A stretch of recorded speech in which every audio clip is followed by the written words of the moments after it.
Vendoset më në fund në funksion të qarkullimit rrugor, vepra madhore infrastrukturore e qytetit të Vlorës, bypassi, i cili fillon nga zona e Pusit të Mezinit për të përfunduar në Tragjas. Siç mund ta ndiqni edhe nga pamjet pas shpinës time, jo vetëm që është hapur për qarkullimin, por është hedhur edhe shtresa finale e asfaltit, teksa projekti tashmë është përgatitur dhe pajisur edhe me sinjalistikën rrugore. Bypassi i Vlorës ishte i bllokuar për muaj me radhë, duke nisur nga fillimi i muajit dhjetor i një viti më parë. Në sezonin veror të mëparshëm, ai u ha për qarkullimin rrugor dhe u planifikua që të funksiononte dhe punimet të vazhdonin aty, njëkohësisht me ndërprerje të shkurtra kohore, kur pengoi edhe qarkullimi, por rrëshqitja e një masivi dheu bëri që një pjesë e rrugës të shkatërrohej dhe të binte në shpatin e malit, duke bërë që qarkullimi rrugor të ishte i pamundur.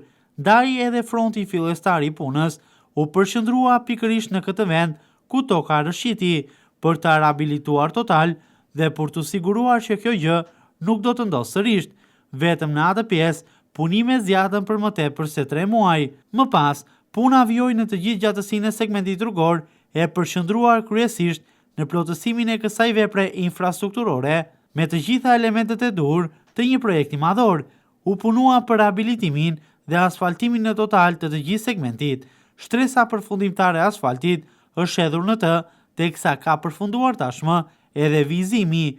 Punimet u përqendruan edhe në krijimin e barierave anësore të rrugës, si atyre të segmentit rrugor, por edhe në fortifikimin e shpatit të malit, në mënyrë që dheu mos të rrëshqas, duke marrë me vete edhe segmentin rrugor. Jo vetëm kaq, por në këtë rrugë një problematik është edhe rrëshqitja e gurve nga shpati i malit në rrugë dhe për këtë arsye shumë prej pjesëve ku është konstatuar rrezik janë fortifikuar tashmë. Puna për ndërtimin e bypassit të Vlorës nuk ka përfunduar, pasi pritet të zgjasë edhe për disa muaj, por qarkullimi rrugor sipas informacioneve nuk do të pengohet.